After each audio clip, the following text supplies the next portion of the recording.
Bonjour à tous, nous sommes le 23 janvier en France à l'heure où j'enregistre et nous allons étudier le classement de 21h UTC de ce Vendée Globe. Avec, comme souvent on fait, une mise à jour de ce qui s'est passé sur les dernières 24 heures, particulièrement en tête. En ce moment, c'est quand même beaucoup le groupe de 9 premiers qui nous intéresse parce que c'est l'arrivée quand même dans moins de 6 jours, 5 jours, et il se passe beaucoup de choses tellement c'est intense.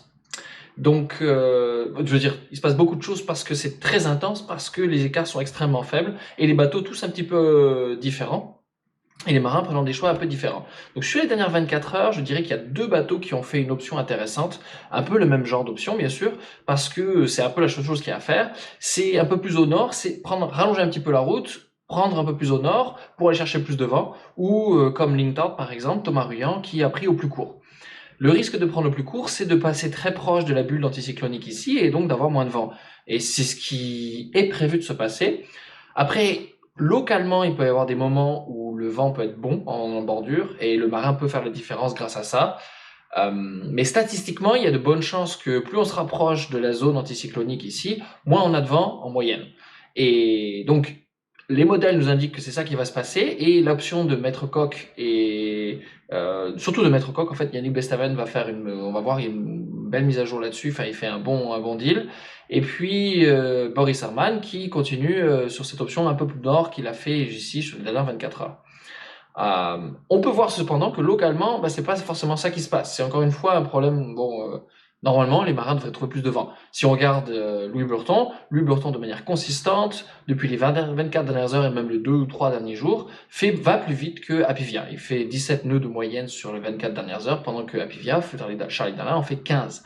2 nœuds de différence, c'est suffisant. Et aujourd'hui, on voit qu'au classement de 21h UTC, Louis Burton est classé deuxième à 4000 nautiques derrière Apivia. Demain matin, lorsque vous connecterez, sauf grosse mise à jour étrange, ce sera Louis Burton qui sera classé premier. Mais ça fait si vous suivez cette chaîne, ça fait plusieurs jours, peut-être même 5 jours, je crois, qu'on voyait qu'il y avait des bonnes chances que c'est ça qui se passe. Donc on n'est pas surpris maintenant, on n'est pas surpris. On regarde encore en avance et voir un peu mieux qu'est-ce qui se passe plus précisément sur d'autres bateaux maintenant, parce que cette bataille-là, elle est un peu donnée, en tout cas tant que les marins naviguent à fond de leur potentiel, ou du potentiel de leur bateau, tant qu'ils n'ont pas de problème, c'est ça qui se passe, et la prochaine étape, c'est le passage des Açores, qu'on va regarder un petit peu. Donc, Maître Coq est passé plus au nord, et c'est Lingtard qui se retrouve plus au sud, et donc pas privilégié pour les modèles, pour les projections. Par contre, on peut voir que localement, en ce moment, Thomas Ruyant fait une bonne vitesse sur la dernière heure avec 16 nœuds. Et puis on voit que par exemple Boris Herrmann sur la dernière heure, c'est lui qui est situé dans une zone où il y a beaucoup plus de vent en moyenne et qui se retrouve quand même collé à 8 nœuds. Bon, il n'est pas collé complètement, mais enfin, il est supposé avoir 14 nœuds de vent et il pourrait marcher à plus que 8 nœuds. Soit il a un problème, soit plus probablement, vu la zone quand même intermédiaire ici entre deux bulles anticycloniques un petit peu, c'est probablement une zone pas aussi franche et aussi définie que ce que montre la cartographie du Vendée Globe. Et donc, localement, c'est en ce moment, Boris Herrmann a moins de vent que Thomas Ruyant, alors que ça devrait être statistiquement l'inverse. Ceci dit, en moyenne, il y a des bonnes chances que demain, Thomas Ruyant soit plus lent en moyenne que Yannick Bestaven ou tous les bateaux qui sont devant lui. Donc ça, c'est la première option qui s'est faite sur les dernières 24 heures. On va regarder qu'est-ce que les modèles météo disent, mais on va aussi regarder quels sont les bateaux qui ont bien marché par rapport au routage d'hier. Et puis on va regarder un petit peu ce qui se passe sur la suite, enfin l'arrière de la flotte, les non-foilers, parce qu'il était prévu il y a quelques jours que l'anticyclone des Açores ici se décale vers l'est, un petit peu, j'allais dire, tamponné un peu et compressé par le train de dépression qui passe par le nord. Et donc, ça favorise ceux qui sont derrière, parce qu'ils ont le choix de pouvoir prendre une option plus courte et de trouver du vent plus vite. Et ça a un impact important par rapport à non seulement les bateaux derrière qui vont compresser par rapport à ceux de devant, mais en plus, il y a des bateaux là-dedans, comme Jean Le Cam, qui est 16 heures compensé, et ça peut jouer beaucoup en sa faveur. Donc c'est un peu fouillis là, mais grosso modo, je montre en noir les isochrones des routages où ils devraient se situer à 21h UTC par rapport au routage d'hier.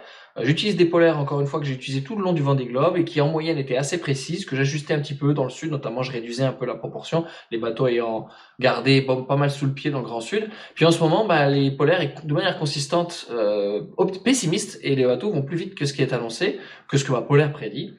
ils sont vraiment au fond de leur potentiel et on voit que ils en avaient gardé beaucoup sous le coude, donc en fait dans le Grand Sud.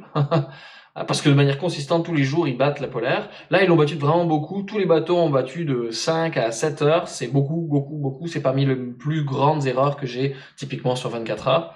Alors comme c'est tous les bateaux, les prédictions ne sont pas complètement fausses. Au final, les bateaux vont arriver plus tôt que ce qui était prévu hier ou avant-hier, mais quelques heures avant. Mais les écarts sont n'ont pas été créés par, ou les différences d'écart entre les bateaux n'a pas été créée par la vitesse accomplie aujourd'hui, mais plutôt les options faites. Donc, je vais pas passer beaucoup plus de temps, mais grosso modo, tous les bateaux ici sont en avance sur la polaire. Bureau Vallée 2, c'est son isochrone est ici, alors qu'il est situé bien en avance. Apivia, son isochrone, il est supposé être ici, il est bien en avance. Maître Coq, on dirait qu'il est parfait, mais en fait non, son isochrone, c'est celui-ci. Tous les bateaux sont fortement d'avance. Si on regarde un peu plus derrière, par exemple, Jean Le Cam. Jean Le Cam, j'affiche pas sa polaire là, vite fait, on va l'afficher, je crois. Ah si, on l'affiche. Oh, zut. C'est celle-ci alors. Yes We Cam aussi, Jean Le Cam aussi a bien progressé et a été plus vite que sa polaire. Et on va voir que justement il se passe des choses avec lui. Donc aujourd'hui, j'ai dit tous les bateaux ont fait entre 5 et 7 heures mieux que les polaires, ce qui est énorme. Je pense que 7 heures, j'avais jamais. À part Charles Darwin une fois 10 heures, mais bon, il avait trouvé des conditions bien meilleures. Les modèles météo là sont quand même relativement précis, donc c'est vraiment eux qui poussent à fond leur machine. Et ils peuvent se paramètres aussi parce que les vents sont pas extraordinairement forts. Malgré tout, les bateaux sont fatigués aussi et les marins. Donc les écarts prévus hier étaient quand même de plutôt 5-6 heures pour Bureau Vallée 2. Apivia a resserré un petit peu l'écart avec Bureau Vallée 2. Mais bon, Louis Burton reste en avance et reste en avance sur l'intégralité de la route qui reste à faire jusqu'au Sable d'Olonne. De manière assez conséquente quand même. Et en fait, la météo a légèrement changé et donc l'écart est plutôt un peu favorable pour Luberton, malgré le fait que Apivia est rattrapé un petit peu sur Bureau Vallée 2 maintenant. Bon, c'est jamais très linéaire en voile. Par contre, on va regarder un autre effet météo qui est important. Je vais faire une pause tout de suite. Donc, je vais essayer d'illustrer bien. J'ai jamais fait ça aussi précisément. Je peux l'observer moi, mais je vais essayer de le transmettre en l'enregistrant, en vous le montrant comme ça. Donc, j'ai effacé un petit peu, ça c'est le routage d'hier, d'accord? Le routage d'hier avec la météo d'hier, j'ai pas remis à jour la météo, et j'ai placé, donc on voit le genre le cas, le routage d'hier, blanc, et puis groupe apicile aussi ici, ce sont les bateaux non foilers qui vont profiter du changement météo que je vais vous parler.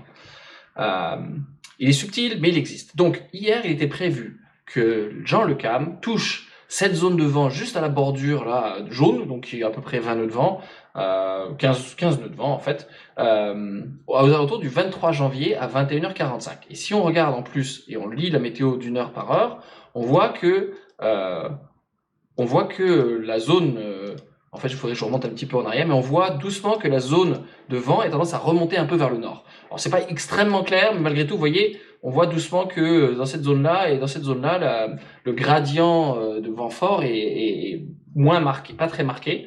Et si on regarde ici, je vais un peu moins zoomer, pardon, excusez-moi. La zone dans laquelle le vent va être touché, c'est 3 heures plus tôt ou 3-4 heures plus tôt pour Jean Le Cam.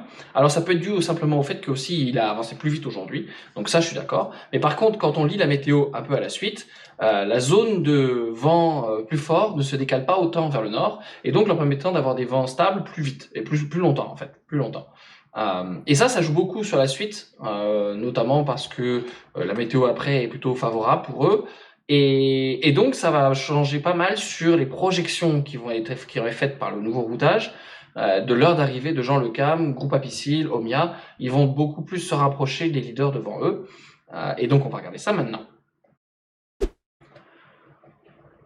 Donc, c'est mon fameux tableau. Alors, c'est nul de regarder un tableau, c'est pas très intéressant, mais pourtant, si, là, oui. Donc, les heures d'arrivée. Donc, tous les heures d'arrivée, étant donné que les bateaux de manière consistante battent les polaires, continuent à remonter un peu dans le temps, à arriver de plus en plus tôt. Le 27, plutôt que le 27 au soir, c'est le 27 à midi. Puis, probablement, vu comment ils poussent leur bateau, je m'attendrais à ce que ça continue à remonter de plus en plus tôt. J'ose pas mettre à jour mes polaires, pour être honnête. Elles ont bien marché jusqu'à présent. Et puis bon, malgré tout, comme c'est les mêmes polaires pour les différents bateaux, bon, ça changerait pas énormément parce que ce qui nous intéresse, c'est l'écart relatif. Donc, au niveau d'écart relatif, il y avait 4, 5, 6, 7, 3 heures projetées entre Bureau Vallée 2 et Apivia. Et puis là, il y a plutôt il y a à peu près la même chose, peut-être un petit peu plus. C'est ça, 12h50, 1h50, 2h50, 3h50, 4h50. Oui, un petit peu plus, 2h, 3h30, ouais, 3h30. Donc j'ai un petit peu gagné, pas beaucoup, mais tous les bateaux, si vous regardez, sont projetés à arriver plus tôt. La grosse différence, c'est ici. Vous regardez Maître Coq, il est projeté pour arriver quatrième, bon, ex aequo avec LinkedOut. Et hier, c'était l'inverse, il était projeté à arriver après LinkedOut. Okay, donc encore une fois, les écarts sont très faibles. Malgré tout, ce qu'on observe et la raison pour laquelle on voit une inversion entre les deux bateaux, c'est le fait de cette option nord qui, normalement, une fois qu'on la met dans le modèle, devrait apporter plus de vent dans les prochaines 24 heures pour Maître Coq, qui devrait a priori être suffisant pour dépasser LinkedOut. En plus de ça, je vous avais mentionné hier que le bateau de Thomas Ruyant est appuyé sur le foil coupé qui ne sert à rien, et donc il devrait être plus handicapé que Yannick Bestaven. Et d'ailleurs, je me demande à la limite si c'est pas pour ça que Thomas Ruyant a choisi de faire délibérément passer très proche de la bulle anticyclonique, parce que son bateau ne peut pas s'appuyer sur son foil, il ne peut pas décoller, donc de ce bord-là, et donc il peut pas profiter de vent plus fort, je pense, ou en tout cas moins. Et donc peut-être qu'il se dit, bah tant qu'à faire, autant choisir quelque chose qui est un peu mieux pour mon bateau et puis lancer le dé, quoi. Et pour le moment, ça marche bien quand même, hein. Il va beaucoup plus vite que le vent prévu, et donc il a plus de vent que prévu en réalité. À moins qu'il ait un moteur à bord, mais je pense pas qu'il s'en serve.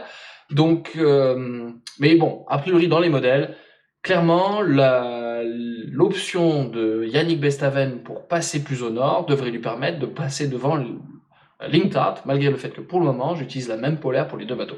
Alors que Maître Coq a quand même a priori un avantage en termes de bateau, il est moins abîmé, ou en tout cas moins désavantagé. Donc ça, c'est un résultat important, je pense. Et puis, sinon, les bateaux derrière, ici, sont arrivés beaucoup plus tôt que hier, que prévu, pardon. Oui, c'est ça, il faut que j'en revienne à aujourd'hui quand même.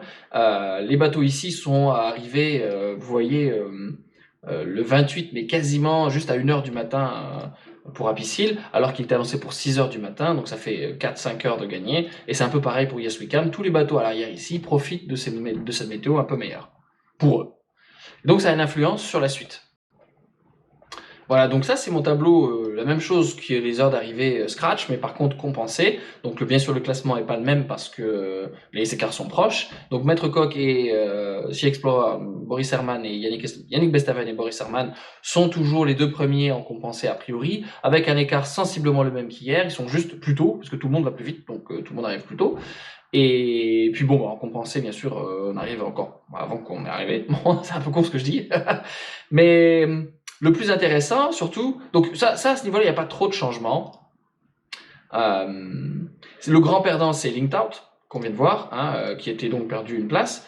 Et c'est surtout, donc le grand gagnant, par contre, c'est Yes We Can, Jean Le Cam. Alors bon, encore une fois, hein, si on regarde les écarts, c'est tellement faible que ça va changer encore. Ceci dit, la raison pour laquelle Jean Le Cam se retrouve 4e au lieu de 6e hier, c'est que la météo le favorise l'arrière, du fait d'un anticyclone qui se déplace et qui permet à ce bras de vent que tout le monde est allé chercher de rester un peu plus au sud, et donc de favoriser ceux qui sont derrière. Donc ça s'explique. Donc ça explique pourquoi ils se retrouvent meilleurs. Et a priori, les écarts sont tellement serrés que une petite différence comme ça, de quelques heures de vent, suffit à gagner 2 places. Alors, les écarts sont proches. Là, je parle des écarts en compensé, mais malgré tout, c'est ce qui déterminera le classement final. Donc, c'est Apivia grand perdant finalement là sur ce coup-là, sachant que bien encore une fois, ça reste extrêmement serré. Hein. Donc, le classement va encore changer dans les jours qui viennent. Prévu le classement projeté. Et ça va commencer à changer particulièrement aux alentours des passages des Açores, parce que le passage de cette zone-là est pas facile, parce que les îles sont assez hautes et causent un dévent, ce qu'on voit pas vraiment dans les modèles ici. Et donc, il va falloir aux marins de négocier cette partie-là. En plus, ça peut changer en fonction les bah non, c'est pas les alizés là, donc je sais pas trop si le jour nuit va avoir un effet. Mais une chose est sûre, et apparemment il y a des marées parce qu'il y a des hauts fonds quoi. Bien sûr, les îles c'est pas tout droit et puis le reste c'est autour, c'est le fond très profond de l'océan. Donc il y a comme un plateau autour de toute cette zone là qui va changer les courants, etc. Donc qui va beaucoup changer et qui va beaucoup changer la manière de naviguer des marins et va les démarquer un petit peu. Donc là, là-dessus, ce sera aux marins de réaliser la meilleure performance. Ensuite, la prochaine difficulté, ce sera une zone un peu plus faible vent dans la projection. Si on regarde, une fois qu'ils auront passé les Açores, ils seront dans un bon flux dans ce moment-là. Ils vont tous, les premiers vont buter un petit peu contre cette zone-là. Et puis il y a une petite zone ici un peu plus faible vent qui va les encaminer un peu, ou en tout cas les ralentir, va compresser, faire un effet accordéon qui, avec des écarts très faibles, peut les amener à échanger de place. Donc ça c'est un peu la projection pour la suite. Et puis ben oui, on peut le dire, Jean Le Cam remonte pour le moment grâce à un effet météo, une bonne journée, mais surtout un effet de météo. Donc ça peut changer encore. Et puis ben on va continuer à suivre. Voilà, bah, là-dessus, je vous laisse. On ne va pas encore parler de ce groupe-ci où une bataille énorme est aussi en train d'avoir lieu. Et ce serait vraiment intéressant, mais j'ai pas le temps. Et je vous souhaite bon vent en bonne mer et à demain.